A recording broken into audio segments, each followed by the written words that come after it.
ধর্ম ধর্ম করি আমরা, বুঝলাম না ধর্মের মর্ম। সারমর্ম না জেনে পড়লাম ফেরে রে ধর্মের, সারমর্ম না জেনে পড়লাম ফেরে। সনাতন আর মুসলমান, বৌদ্ধ আর খ্রিস্টান, উড়াইয়া ধর্মের নিশান করে বাড়াবাড়ি। সনাতন আর মুসলমান, বৌদ্ধ আর খ্রিস্টান, উড়াইয়া ধর্মের নিশান করে বাড়াবাড়ি। মানুষ হইয়া মানুষ মারে, বুঝলাম না ধর্মের মর্মরে। সারমর্ম না জেনে পড়লাম ফেরে রে ধর্মের, সারমর্ম না জেনে পড়লাম ফেরে। হিন্দুরা ভাঙ্গে মসজিদ, মুসলমানে ভাঙ্গে মন্দির। এক এমন ধর্মের কর্ম বুঝিতে না পারি।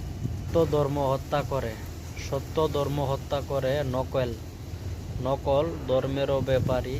দেই আমি সারমর্ম না জেনে পড়লাম ফেরে।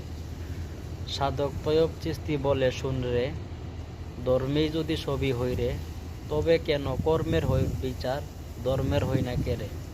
সাধক তৈয়ব চিস্তি বলে শুন রে, ধর্মেই যদি সবই হই রে, তবে কেন কর্মের হই বিচার, ধর্মের হই না কেরে। মনুষ্যত্ব বিবেক নাই যার, মনুষ্যত্ব বিবেক নাই যার, তার নাই কোনো ধর্ম রে। সারমর্ম না জেনে পড়লাম ফেরে রে, আমি সারমর্ম না জেনে পড়লাম ফেরে। ধর্ম ধর্ম সবাই বলি, বুঝলাম না ধর্মের মর্ম, সারমর্ম না জেনে পড়লাম ফেরে। তবে বাজান আসলে কথাগুলা বাস্তব। আমার উস্তাদ, আমার আমার উস্তাদ, শিক্ষাগুরু সাধক বিন্দু কবি তৈয়ব চিস্তির মুখের বাণী, রচনা, কথা আপনাদের মাঝে তুলে ধরলাম। হয়তো আমার বলা ভুল হইতে পারে, আমার গুরুজির লেখা ভুল না, তবে এগুলা কথা বাস্তব। আর বাস্তবমুখী কথা সাধক এবং উলিয়া উলিয়া কামিল পীরদের দ্বারা সম্ভব। অজ্ঞানী লোকের জন্য এ সমস্ত জ্ঞান তত্ত্ব কথা সম্ভব না। তবে বাজান হালি কলসি বাজে বেশি, ভরা কলসি বাজে না। জ্ঞানী বুঝে ইশারাতে, মূর্খর দেখাইলেও বুঝে না। আমরা অজ্ঞানী, তার জন্য অত কিছু বুঝি না বাজান। চেষ্টা করবো অলিয়া উলিয়ার সাথে থাকতে, আল্লাহ রাসূলের পথে চলতে।